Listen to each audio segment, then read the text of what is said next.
The UK government is blocking debt relief for the world's poorest countries following corporate lobbying. I'm going to read into this more from Byline Times, you guys. Let's go.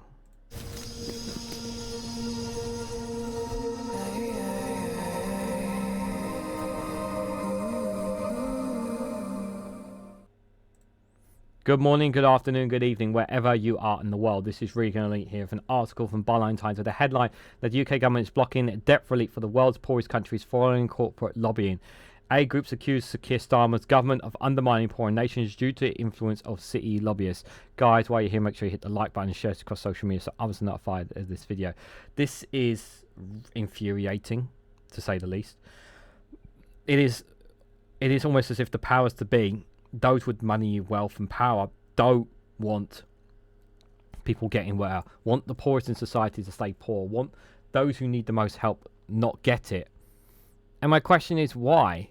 Why? It's for somehow in some way benefits these corporate lobbying. It benefits them in some way, shape or form, perhaps. And it just sort of like, have we lost our morals? Have we lost our morals here? Have we forgotten who we are? We're human beings. Are we not forgetting that we're supposed to be looking after for each other, looking after one another?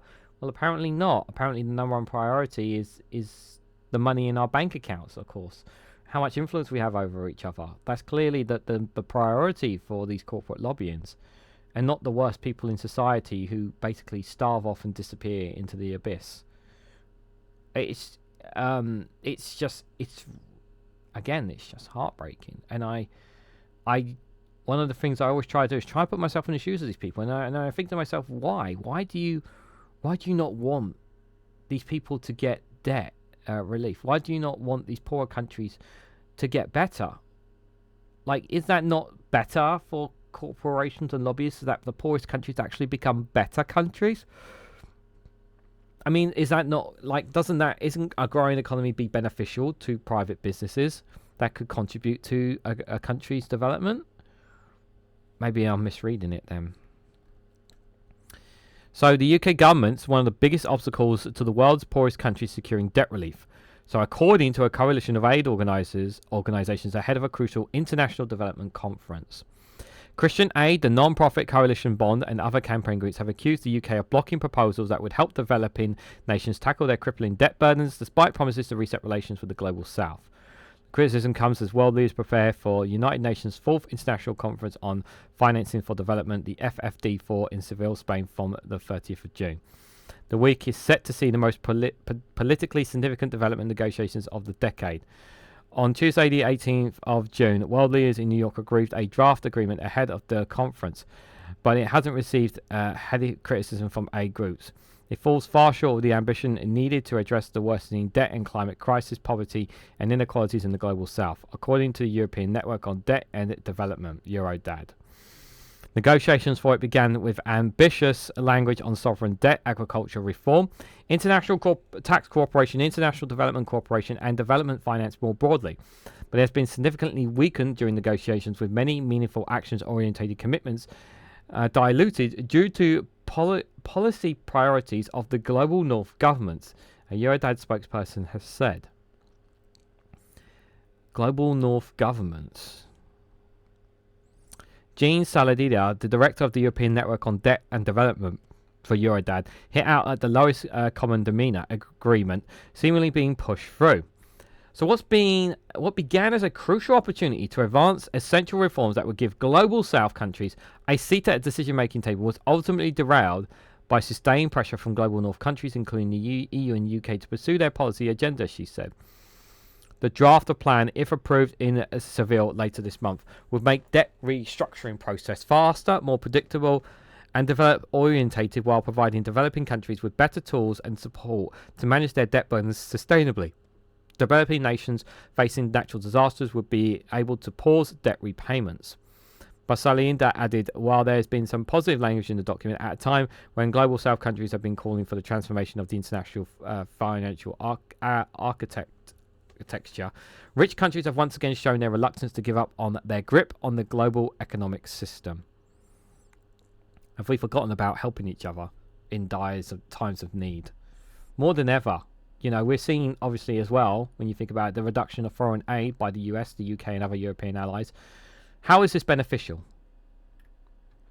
The forthcoming UN conference takes place against a backdrop of what campaigners called the worst debt crisis in history. Beyond that faces the peak of campaigning at the turn of the millennium. According to UN data, 48 developing countries now spend more on interest payments than on education and health, a problem asphyxiated approximately 3.3 billion people. Interest. Rather than health, education. That could actually fix them in the long term. Jennifer Larbury, head of campaigns and UK advocacy at Christian Aid, told a press conference on Tuesday it cannot be overstated how much the debt crisis is systematically locking low-income countries in perpetuated poverty. African countries are spending 50 times more on external debt payments that they receive in UK aid. This is shocking. This isn't sustainable. Urgency is needed. And she hit out the UK government Jekyll and Hyde approach to the Global South. On the one hand, they say they want to rebuild relationship with the Global South. They say that that's a priority. They stated that in their manifesto. They also stated that tackling the debt crisis was a priority. Yet on the other hand, as we heard, they're actively blocking proposals that will deliver solutions on the debt crisis right up till the final hours of the negotiation. African countries face particularly punctured borrowing costs, paying rates that are 2 to 4 times higher than the United States and 6 to 12 times higher than Germany when seeking international loans.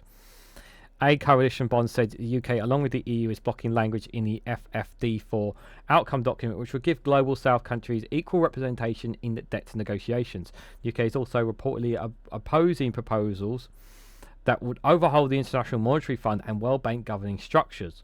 The current global debt is dominated by rich countries through institutions like the OECD, which helps set international tax policy, as well as the IMF and the World Bank. Western private lenders hold the largest share of developing country debt, even more than Chinese leaders, and UK financial institutions and investors are major players given the size of the lending capital, the City of London. Decision-making boards of international financial institutions are also dominated by representations from the US, the UK, and the EU. Debt reform organisations and aid groups want the UK to force private creditors to participate in debt relief initiatives to ease the burden of eye-watering interest payments on developing countries. One proposal is for the United Nations to lead efforts and force creditors to the negotiating table. But the EU has reportedly paid opposition to a UN-led debt reform produce a red line. And the UK appears to be following suit. The UK is the only forum where all countries have an equal representation. Primary reason for blocking reforms is to protect British private creditors from financial losses, according to Christian Aid. Responding to the question from Byline Times, Jenny Harbour, head of campaigns and UK advocacy at the global charity, said, "We engage with the government around debt legislation. What we hear back is that there is a fear that somehow debt legislation would spook the markets and upset financial City of London. Our response, based on experience, is that we've had legislation in the past. It was the Labour government in 2010 that introduced legislation to tackle the debt crisis. Reviews under the Conservative Party considered whether the legislation had an advanced impact on the City of London and private lenders, and that review told us that there was no impact. I think it's particularly clear that private lenders have outsized voice and outside influence in the UK government, but I think the British public are on our side when it comes to debt and the impact, and the impact and the need to tackle the debt crisis." She added that the British public are clear that something must be done on this, and we will continue to show the UK government that there are options that they have at their disposal. The aid groups are calling for the creation of a UN-led debt restructuring mechanism that will give developing countries a fairer voice in negotiating with creditors. UK positions have drawn criticism, including resisting proposals to reform the IMF and World Bank governance structures and blocking measures that would compel private creditors to participate in debt relief. In other words, to take a haircut on their potential financial returns. Against the backdrop of slashing its own aid budget and putting its contributions to climate finance in jeopardy, it's also blocking Global South government-specific proposals on tackling debt that would come at no cost to UK taxpayers, the group said in a briefing. The UK is particularly significant in talks because of the majority of debts that its African and other low-income countries owe to private creditors are governed under English law, given Britain's potential leverage to enforce fairer terms. A key battleground involves one of the private lenders who now receive 39% of lower income countries' debt repayments. More than 33% of African external debt is owed to Western private creditors. These private creditors have repeatedly delayed debt relief negotiations, bonds argue. In Chad, commonly traders have in recent years held up talks, while Zimbabwe and Ghana have agreed limited deals with bondholders and are still waiting for agreement with other Western private creditors. In Ethiopia, bondholders have rejected their debt restructuring proposals and reserved the right to sue English courts, according to Bond. Just the world's 10 richest individuals hold more than $1 trillion in combined wealth, a briefing from the A Group's notes, while countries lose $422 billion annually due to tax evasion and avoidance by multinational corporations. Many global south countries are now spending 5 times more on debt repayments than on climate action, while climate-related disasters have increased dramatically in the past 2 decades. See, how are we supposed to deal with climate when we're too busy paying off these debts? They can't do anything, these poor countries. Argentina provides a stark example where £64 billion debt to the IMF bond is. Bond argues driving a fossil fuel expansion as the country ramps up fracked gas in exports to generate foreign currency for repayment. This debt-driven model is worsening Argentina's climate vulnerability, diverting resources away from sustainable development and towards methane-intense extraction, according to the campaign group analysis. The United States has now pulled out of the FFD4 conference under Donald Trump's America. He has already denounced the UN's 2030 Sustainable Development Goals and withdrawn from the US tax and corporation negotiations. Yeah, because he doesn't believe in climate change. Only 17% of the UN Sustainable Development Goals are currently on track, with just 5 years remaining until the 2030 deadline. And 25 years ago, the UK helped lead global debt relief initiatives during the Jubilee 2000 campaign. In this Jubilee year, 25 years since the UK helped lead global debt relief efforts, this time for the UK to once again be on the right side of history, the aid group argues. In response to the full financing of development centres, the FFD4 outcome documents being approved to move to Seville on Tuesday night, Emma Bird, this year Christian Aid Economic Justice lead, says that the UK's not only turned up to the FFD4 empty-handed, it helped block the changes needed to deliver economic justice. It has managed to reset relations backwards and disrespectfully ride roughshod over the reasonable demands of the Global South governments. Nowhere in this failure is clearer than the handling of debt reform. The original draft of the meaningful intergovernmental process at the UN to build a fair, transparent and effective debt workout mechanism, something the Global South has long demanded. However, Bond says the final version weakens this mandate to a process that merely makes recommendations. However, critical areas saw similar backsliding. Supporting for a US tax convention was watered down to offering constructive engagement.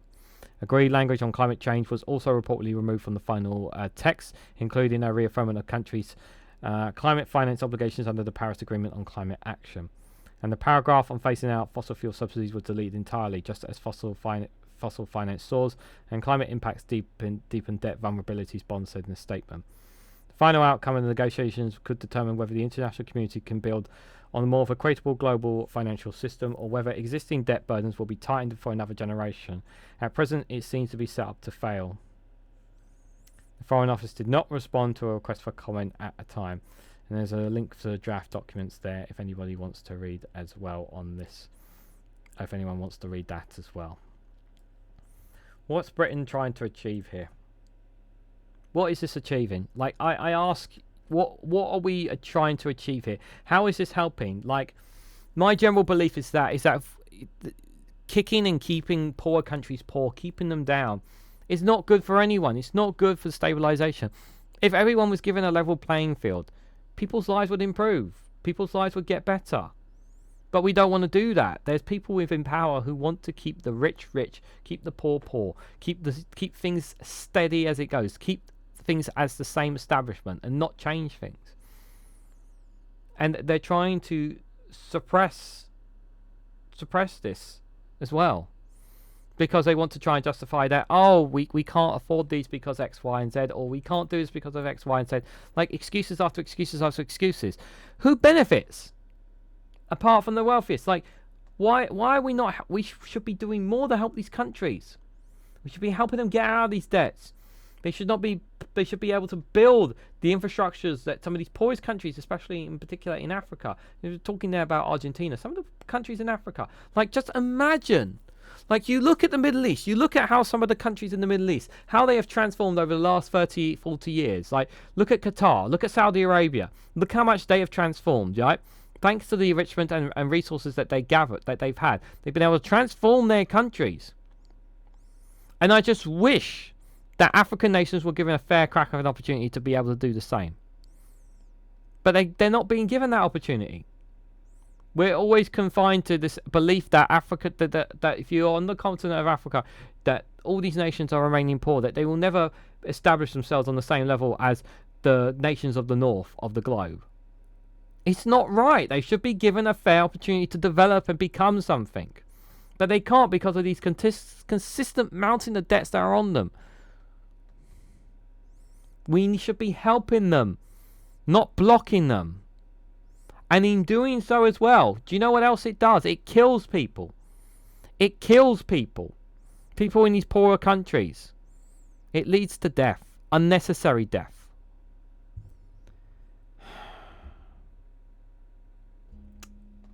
So what do you guys think? What do you guys make of this story? What do you guys make of the situation in regards to poor countries and the debts that they are on? What do you make of the government blocking? Does it surprise you that it's from Labour or the Conservatives, or does it not matter which political party is in power because of the corporate lobbying?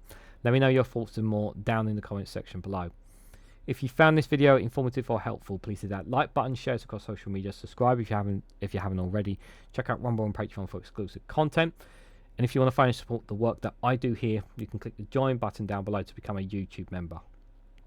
Thank you so much for watching, and I hope to catch you all very, very soon.